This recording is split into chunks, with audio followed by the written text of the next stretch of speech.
All right, you were watching DefenseReview.com. We were here with Keith Garcia of POF-USA, and he's going to discuss the Revolution DI with us and give us his thoughts on it. So let's do it. All right, so here's the idea. Let's take an M4. It normally shoots a 5.56, and let's make it shoot a 308 or 7x6 2x51. And that's the concept behind the Revolution DI. All right, in this configuration, if I had a 14.5-inch barrel on here, you would have a gun that is basically the same weight and size, except for this giant magazine wall of an M4. Yet it's chambered in a 308 caliber. Or 6.5 Creedmoor. Or 6.5 Creedmoor, or 260, or 7x6 2x39 if you want it. We do everything.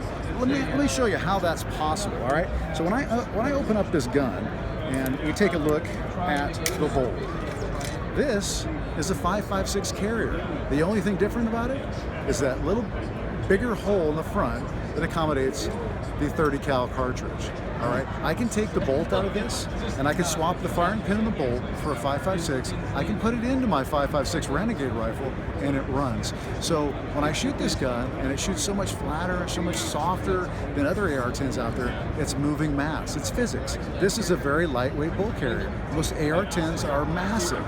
All right, this is true innovation and revolution. This is a 5.56 pattern that shoots 308.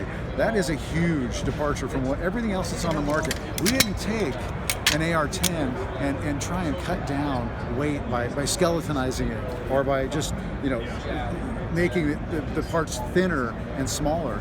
We actually redesigned it from the ground up. Frank DeSomo and the good people at Patriot Ordnance Factory have truly done something different. If you shoot this gun, you'll see why.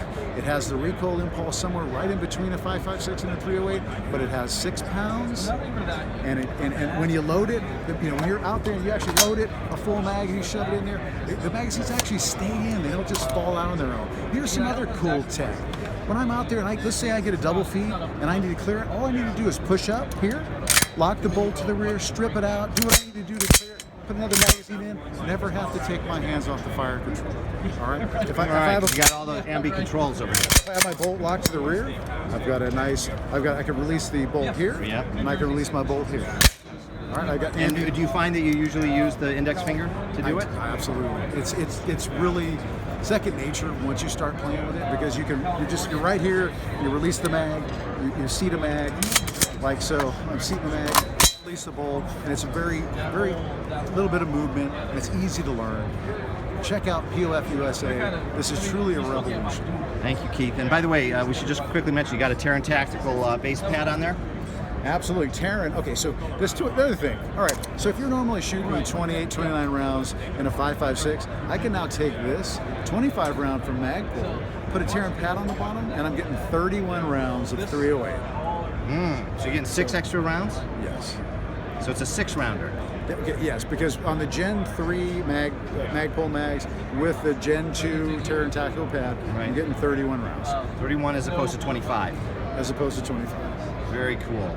And all right, very cool. And this is your base pad of choice, essentially, or extended. Absolutely. Taran Tactical magazine extension makes the most quality stuff. They've done the most research to make sure that it works between the systems. The 308 has its own issues, so if you're going to use a pad extension on a 308, Magpul mag, go to Taran Tactical. He already has it figured out. All right, thank you, Keith. Really appreciate it. POF-USA at SHOT Show 2019, and you are watching DefenseReview.com.